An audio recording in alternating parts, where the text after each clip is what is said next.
Hello everyone and welcome back. In today's lecture, we are going to study about the fundamentals of thermodynamics. First, let us see what is thermodynamics. Thermodynamics is a branch of science which deals with energy transfer and its effect on properties of the substance. Now, properties can be either physical or chemical properties. An amount of heat or work transfer taking place while arriving at one state from another is the main concern in thermodynamics. That means how much amount of heat transfer has taken place or how much amount of work transfer has taken place while arriving at one state from another is the main concern in thermodynamics. Now let us study about the thermodynamic system. System can be defined as a quantity of matter or a region in space where our study is focused. Basically, it is that part of the universe where our study is focused. Surrounding. Everything external to the system is called surrounding. Universe. A system and its surrounding together comprise a universe. Let us understand this with the help of this figure. This colored region, what you see, it is known as the system, and everything external to that system is called the surrounding, whereas the system and the surrounding together comprises a universe. Now the surface which separates the system and the surrounding, this portion, it is known as the system boundary. So the system boundary which separates the system from the surrounding, it can be either real or imaginary surface, or it can be fixed or movable surface. Now to understand this, we'll consider an example of a piston cylinder arrangement. Now in this example, you can see the cylinder is the fixed part whereas the piston is the movable part. So the boundary which is drawn nearer to the cylinder, it is considered to be the fixed boundary, and the boundary which is drawn nearer to the piston, it is considered to be the movable boundary. Why means as the piston moves up and down, along with the piston, the boundary drawn to the nearer to the piston will be moving up and down. Because of this, the boundary is considered to be the movable boundary, whereas the boundary nearer to the cylinder is considered to be the fixed boundary. Next, we'll consider the example of a compressor. This is a schematic representation of a compressor. Here you can see the inlet and here is the outlet. So the boundary drawn nearer to the inlet and the outlet is considered to be the imaginary boundary, whereas the boundary drawn on the other two sides of the compressor, it is considered to be the real boundary. Hope by this example you have understood the difference between the real or imaginary boundary, whereas the fixed and the movable boundary. Now let us study some other types of system. First is the open system. It is a type of system in which both energy and mass interaction takes place. Now here it is an example of IC engine where through the inlet valves the mixture of air and fuel is coming inside the cylinder. It is being combusted, and during the combustion we get the power output, whereas through the exhaust valve the exhaust product is given out. Means there is a mass transfer through the valves as well as the energy transfer is taking place. Next comes the closed system. It is a type of system in which only energy interactions and no mass interaction takes place. Here in this example you can see that there are no valves provided in the piston cylinder arrangement. Since no valves means no mass transfer takes place, but there will be heat as well as the work transfer taking place in this case of the closed system. Next comes the isolated system. It is a type of system in which neither energy nor mass interaction takes place, and its example is the thermos flask. you can see that in the thermos flask there will be no mass transfer. Since it is completely closed, there will be no mass transfer, as well as since it is an isolated, there will be no energy transfer also. Next is the pure substances. A system is said to be a pure substance if it has same chemical composition throughout the volume and irrespective of phase. Example is water, nitrogen, helium, etc. Now, as we know, everything that exists in the earth is in the form of matter, and matter has three phases, say solid phase, liquid phase and gaseous phase. Now, based on this, the pure substances can be either homogeneous system or heterogeneous system. First, let us see homogeneous system. A system which consists of a single phase is termed as homogeneous system. Example is mixture of air and water vapor. Here, both air and water vapor are in gaseous state, but they are mixed together and formed another gas. Next example is water plus nitric acid. When we mix water with nitric acid, water will dilute the nitric acid and you can find both are in liquid state. Next is the heterogeneous system. A system which consists of two or more phases is called as the heterogeneous system. Heterogeneous systems are also called as inhomogeneous system. Example is water plus steam. Here water plus steam cannot be mixed with each other as they are in two different phases, whereas in homogeneous system they mix with each other. Next is the ice plus water. Ice is in solid state and water is in liquid state. After some time you see that ice melts completely and turn into homogeneous system. But if we consider ice and water, they are the example of heterogeneous system. Next example is water plus oil. Now if you see here, water and oil both are in the same phase, that is liquid phase, but still they comes under the example of heterogeneous system. Why means if we try to mix oil with water, you can see that the oil is being separated from the water, forming a boundary layer on the water, and they don't mix with each other. They will be separated by a boundary. So the example of water and oil comes under the heterogeneous system. Coming to the properties of the system. Any characteristics of a system is known as the property of the system. Now these properties are of two types, intensive properties and the extensive properties. First, intensive properties. Properties which are independent of the mass of the system is called as the intensive properties. They are also known as intrinsic properties. Examples are pressure, temperature, density, etc. Now this pressure, temperature, density comes under the intensive properties as they are independent of the mass of the system. Next is the extensive properties. They are also known as extrinsic properties. Now properties which are dependent on the mass of the system are called as the extensive properties. Example are volume, enthalpy, entropy, energy, etc. Remember, all the specific properties are intensive properties. Now what is this specific properties? Any extensive property per unit mass is known as the specific property. Example, specific volume is nothing but the volume upon mass, whereas specific enthalpy is the enthalpy upon mass. Specific entropy means entropy upon mass.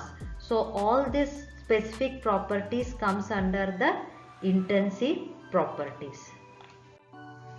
So let us understand these extensive properties and intensive properties more clearly. Also, let us see how to find out any given property of a system is intensive or extensive property. Now, to understand this, let us consider a system having a substance, and this substance is having a mass m, volume V, temperature T, pressure P and density ρ. Now, if we divide this system by making a partition, then we know that the mass in each section has reduced to half. Even the volume has get into half, while the temperature, pressure and density remain same. So the properties which reduces on partition of the system is known as mass dependent properties or extensive properties. On the other hand, the properties which remain same even after the partition of the system are called mass independent properties or intensive properties. Hope you have understood this concept, that the properties which reduces on the partition are known as the extensive properties, and the properties which remains the same after the partition we consider it as the intensive properties. Now let us study thermodynamic state, process and process path. First is the state. Any condition of the system is known as the state of the system, or a set of properties that describe condition of the system is known as the state of the system.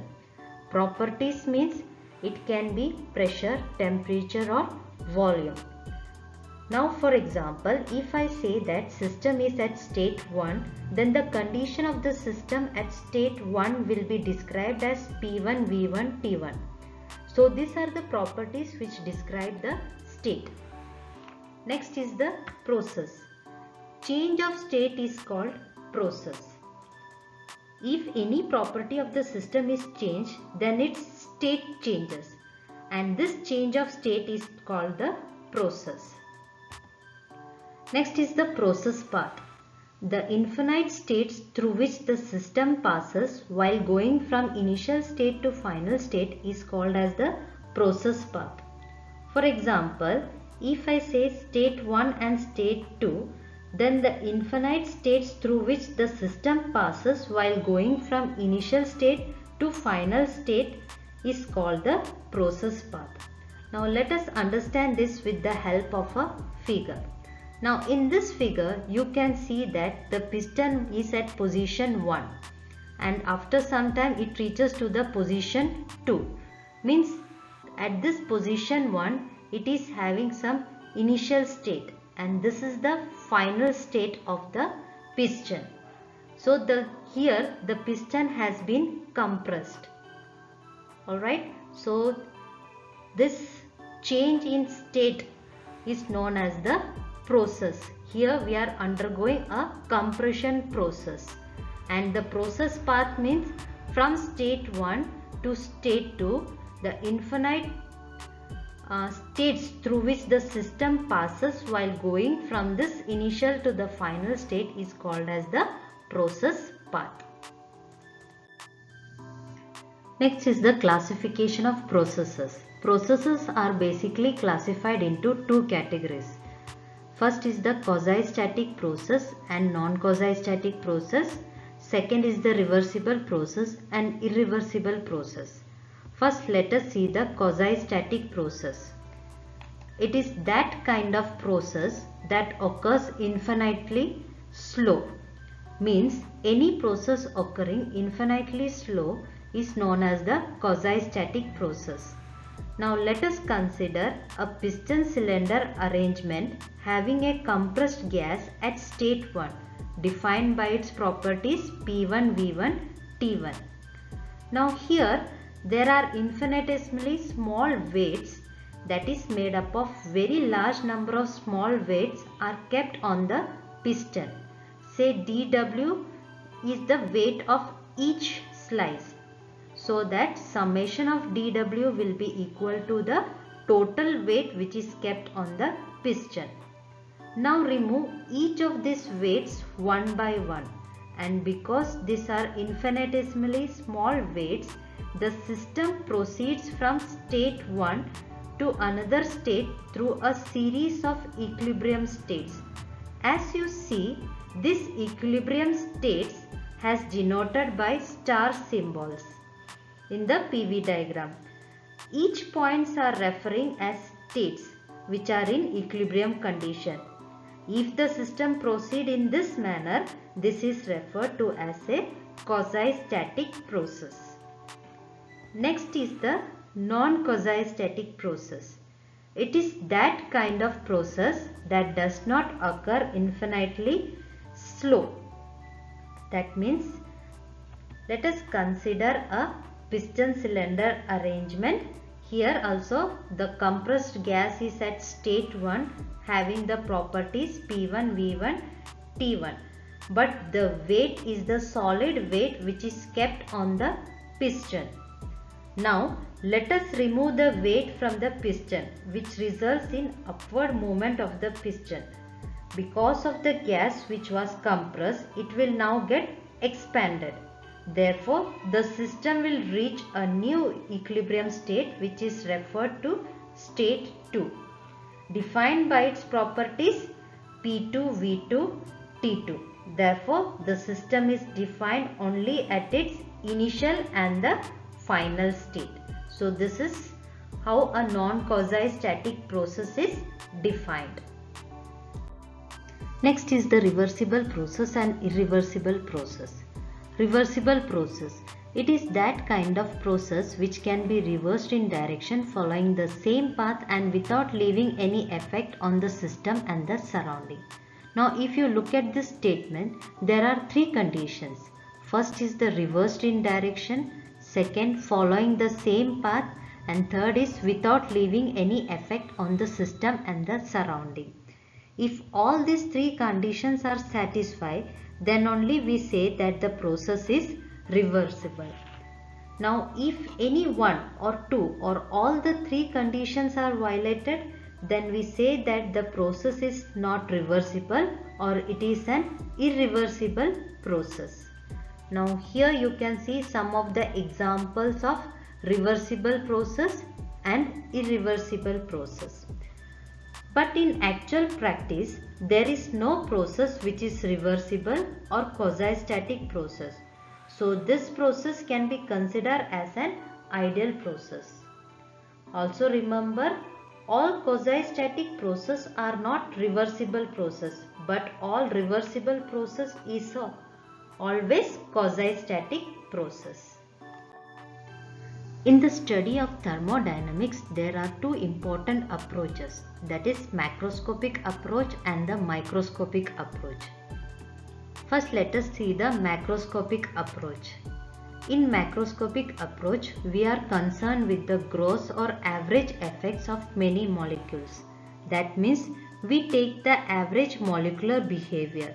We don't take the individual molecular behavior. We consider how the molecules are behaving on the whole.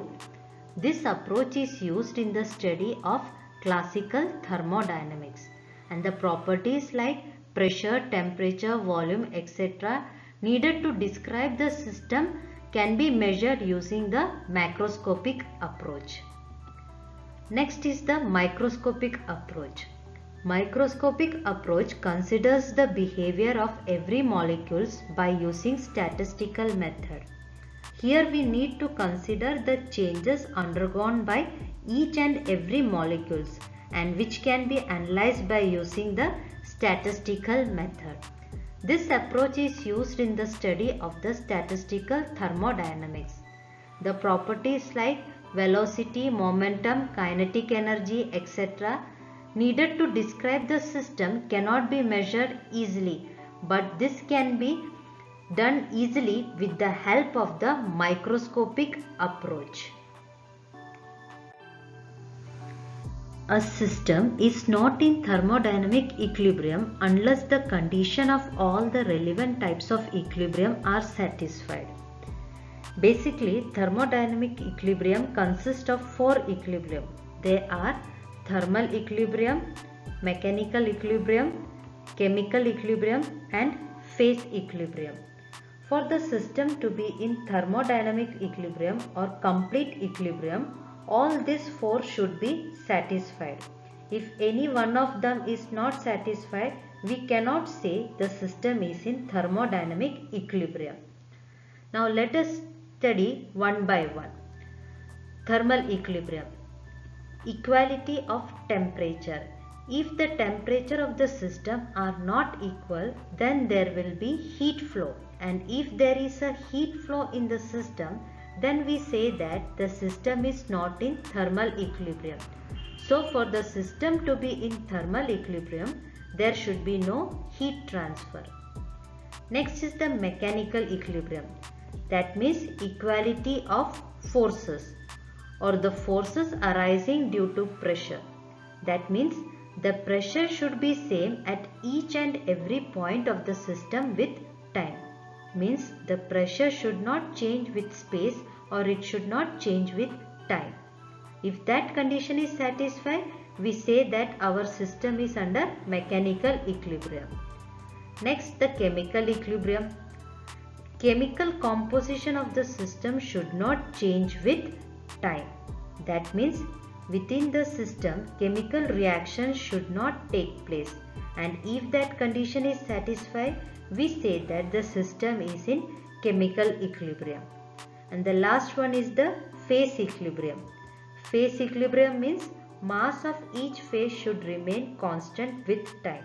That means if the system is comprises of more than one phase, then mass of each phase should not change with time, or it should remain constant with time. If this condition is satisfied, we say that the system is in phase equilibrium. Phase means it can be either solid phase, liquid phase, or the vapor phase. So this is all about the fundamentals of thermodynamics. Hope you have understood today's lecture. Thank you.